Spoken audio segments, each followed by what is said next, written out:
યાત્રાધામ ડાકોર ખાતે ફાગણી પૂનમની ઉજવણી માટે તૈયારીઓને આખરી ઓપ આપવામાં આવ્યો છે। રાજાધિરાજના દરબારમાં લાખો ભાવિક ભક્તોનું ઘોડાપુરું મટશે ત્યારે મંદિર કમિટી દ્વારા પૂનમના લોકમેળામાં આવનારા શ્રદ્ધાળુઓ માટે વિશેષ વ્યવસ્થા કરવામાં આવી છે। મંદિર પ્રશાસન દ્વારા આપવામાં આવેલ જાણકારી પ્રમાણે ફાગણ સુદ તેરસ એટલે કે 23 માર્ચના રોજ મંગળા આરતી સવારે 6 કલાકે, બાદ શણગાર આરતી સવારે 9 કલાકે, બાદ રાજભોગ આરતી બપોરે 12:30 કલાકે, 3:45 વાગે ઉત્થાપન આરતી થઈ નિત્યક્રમ અનુસાર શયન ભોગ, સુખડી ભોગ આરોગી અનુકૂળતાએ ઠાકોરજી પોઢી જશે। ત્યારબાદ બીજા દિવસે અને બપોરે 2 કલાકે રાજભોગ આરતી થશે, જે પછી સાંજે 6 વાગે ઉત્થાપન આરતી થશે।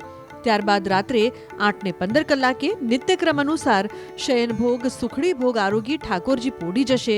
પૂનમના દિવસે સવારે 4 કલાકે મંગળા આરતી થશે।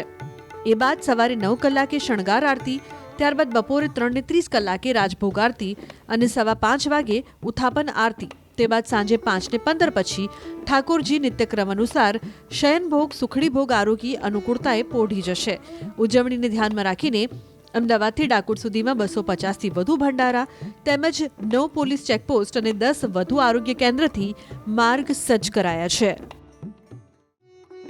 યાત્રાધામ ડાકોર ખાતે ફાગણી પૂનમની ઉજવણી માટે તૈયારીઓને આખરી ઓપ આપવામાં આવ્યો છે।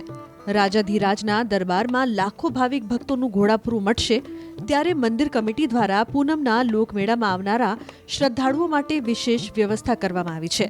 મંદિર પ્રશાસન દ્વારા આપવામાં આવેલ જાણકારી પ્રમાણે ફાગણ સુદ તેરસ એટલે કે 23 માર્ચના રોજ મંગળા આરતી સવારે 6 કલાકે, બાદ શણગાર આરતી સવારે 9 કલાકે, બાદ રાજભોગ આરતી બપોરે 12:30 કલાકે, 3:45 વાગે ઉત્થાપન આરતી થઈ નિત્યક્રમ અનુસાર શયન ભોગ, સુખડી ભોગ આરોગી અનુકૂળતાએ ઠાકોરજી પોઢી જશે। ત્યારબાદ બીજા દિવસે અને બપોરે 2 કલાકે રાજભોગ આરતી થશે, જે પછી સાંજે 6 વાગે ઉત્થાપન આરતી થશે। ત્યારબાદ રાત્રે 8:15 કલાકે નિત્યક્રમ અનુસાર શયન ભોગ, સુખડી ભોગ આરોગી ઠાકોરજી પોઢી જશે। પૂનમના દિવસે સવારે 4 કલાકે મંગળા આરતી થશે। એ બાદ સવારે 9 કલાકે શણગાર આરતી, ત્યારબાદ બપોરે 3:30 કલાકે રાજભોગ આરતી અને 5:15 વાગે ઉત્થાપન આરતી। તે બાદ સાંજે 5:15 પછી ઠાકોરજી નિત્યક્રમ અનુસાર શયન ભોગ, સુખડી ભોગ આરોગી અનુકૂળતાએ પોઢી જશે। ઉજવણીને ધ્યાનમાં રાખીને અમદાવાદથી ડાકોર સુધીમાં 250થી વધુ ભંડારા તેમજ 9 પોલીસ ચેકપોસ્ટ અને 10 વધુ આરોગ્ય કેન્દ્રથી માર્ગ સજ્જ કરાયા છે।